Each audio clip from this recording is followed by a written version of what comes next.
अस्सलामु अलैकुम वरहमतुल्लाहि वबरकातुहू। एक दोस्त ने पूछा था कि हिजामा करने के बाद गुस्ल करना ज़रूरी है या नहीं है। इस सिलसिले में पहली बात तो यह है कि हिजामा अल्लाह के नबी सल्लल्लाहु अलैहि वसल्लम की सुन्नत है। आप सल्लल्लाहु अलैहि वसल्लम ने बहुत से मौक़ों पर हिजामा किया, सहाबा से साबित है और बेहतरीन इलाज है। आदमी के जिस्म में जब खून गाढ़ा हो जाए या खून में जरासीम या बीमारियां आ जाए या खून गंदा हो जाए तो बहुत ही बेहतरीन इलाज है कि आदमी वक्तन फ़वक्तन हिजामा करे। अब तो हिजामा सेंटर्स कायम हो गए हैं, मुस्तकिल एक बिज़नेस बन चुका है कपिंग का, और इसके ज़रिए से काफ़ी शुगर का, बीपी का और दूसरे भी अमराज का इलाज किया जाता है।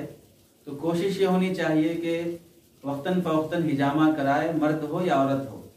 अल्लाह के नबी सल्लल्लाहु अलैहि वसल्लम फरमाते हैं कि हदीस में आया, मा मररतु बिमलइन मिनल मलाइकति लैलतन उसरिया बी इल्ला क़ालू या मुहम्मद मुर उम्मतक बिल हिजामा, कि मैं मेराज की शब जिस फरिश्ते की जमात के पास से भी गुजरा, सब ने मुझे इसी बात का हुक्म किया कि ऐ नबी पाक सल्लल्लाहु अलैहि वसल्लम, आप अपनी उम्मत को हिजामा का हुक्म करें कि आपकी उम्मत हिजामा कराए। इसके ज़रिए से आदमी बहुत सी बीमारियों से बचा रहता है। हिजामा के ज़रिए से गंदा खून निकाला जाता है। बाज़ अहादीस में यहाँ तक है कि आप सल्लल्लाहु अलैहि वसल्लम ने रोज़े की हालत में भी हिजामा करवाया है। अब वो अलग मसला है कि रोज़े की हालत में करवाने से कमज़ोरी आ जाएगी, नहीं करना चाहिए, मकरूह होता है रोज़ा बर्दाश्त नहीं करने की सूरत में। बहरहाल हिजामा कराने का अमल इंसान की सेहत के लिए काफ़ी मुफीद अमल है। दूसरी बात यह है कि हिजामा कराने के बाद गुस्ल करना ज़रूरी है या नहीं है। इस सिलसिले में फ़िक़्ह हनफ़ी की किताब फतावा शामी जिल्द नंबर 1 सफ़ा नंबर 177 पर अल्लामा इब्न आबिदीन रहमतुल्लाह अलैह लिखते हैं कि वनुदिबा इंदा हिजामतिन, ये मुस्तहब है कि हिजामा कराने के बाद गुस्ल कर लिया करे। जिस्म से खून निकला है और मुख्तलिफ जगह पर जब कपिंग होगी तो उस वक्त खून फैलता भी है और वो खून तो गंदा ही होता है, पहले ही इंसान का खून गंदा ही है और ये जो निकाला जा रहा है उसमें से भी गंदा खून है और जिस्म पर मुख्तलिफ जगह पर फैलेगा तो एक तरह की कराहत रहती है।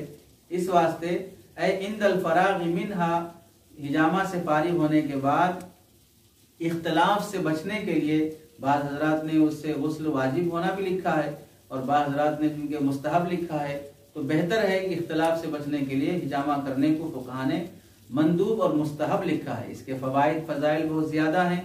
अलबत्ता गुस्ल करना वाजिब नहीं है, सिर्फ कपड़े से पोंछ कर जिस जगह हिजामा किया गया है भीगे कपड़े वगैरह से पोंछ लें, काफ़ी हो जाएगा। गुस्ल करना ज़रूरी नहीं है। दूसरा सवाल इसके साथ ये भी पूछा गया था एक दूसरे साहब ने कि शावर के ज़रिए से गुस्ल करना कैसा है।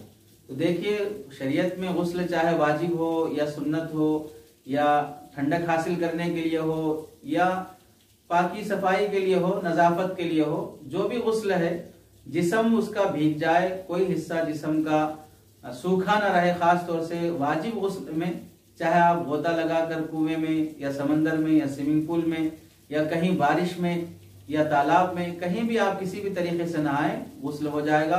अलबत्ता गुस्ल करने में इसराफ और फजूल खर्ची से बचना चाहिए। पानी भी वेस्ट ज़ाय नहीं होना चाहिए।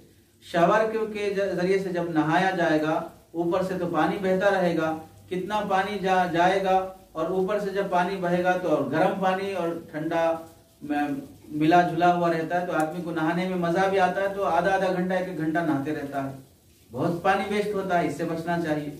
और दूसरी चीज फुक़हा ने लिखा है कि खड़े होकर गुस्ल करने के मुकाबले में बैठ कर गुस्ल करना चाहिए, और शावर में तो खड़े होकर ही करते हैं। और आमतौर से जब हमाम वगैरह बंद रहेगा तो आदमी नंगा गुस्ल करता है, तो इसमें भी ज्यादा देर तक खड़े रहकर शर्मगाह का अगला पिछला हिस्सा सब बेसतरी और बेहयाई की भी एक अलामत होती है। उसमें बैठकर गुस्ल करने में जिस कदर हया रहती है उस कदर हया खड़े होकर करने में नहीं रहती है। इस वास्ते शावर से नहाने में कोई हरज नहीं है, लेकिन इसराफ से बचें और सतर का भी लिहाज रखते हुए कुछ न कुछ 3-4 वगैरह पहन कर आदमी गुस्ल करने का एहतमाम करे। बाहर सूरत गुस्ल तो हो जाएगा।